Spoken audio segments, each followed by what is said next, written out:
Syrian battle groups bore down on the country's commercial capital today. They targeted rebels in Aleppo, where some 3 million people were already under air and artillery attack.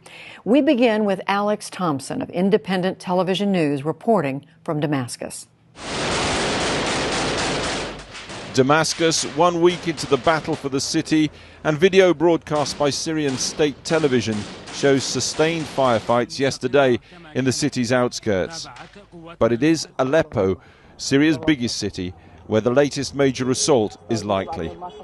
Pounded again by the regime's forces from both the north and the south. Helicopters move overhead as troops on the ground prepare for a major assault.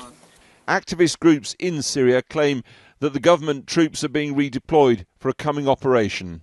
Such claims are impossible to verify, but several sources now report 2 Syrian army convoys, the first heading from Hama military airport, apparently about 170 vehicles including tanks, and these are massing at Al-Zaba south of the city, and other columns heading to Aleppo from Idlib province. But the rebel counterattacks underway. Here what's claimed to be the wreckage of one small part of the Idlib convoy, and nearby a captured government tank. The rebel attacks continue elsewhere.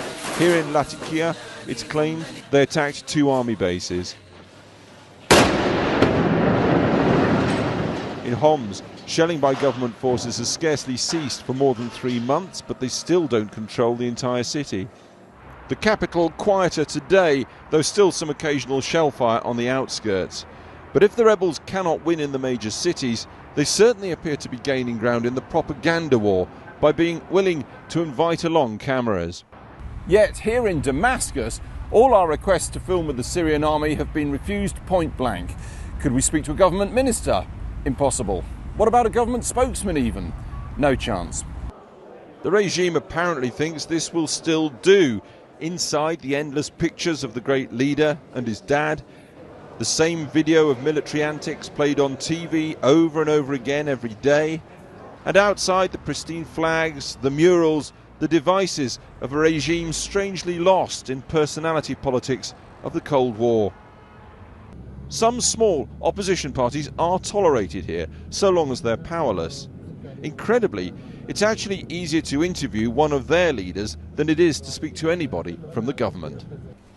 Hassan Abdullah Azim is chief of the opposition Nasri party and a lawyer in Damascus.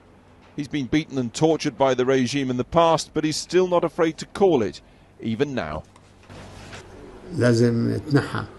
President Assad should step down and hand over power to the people.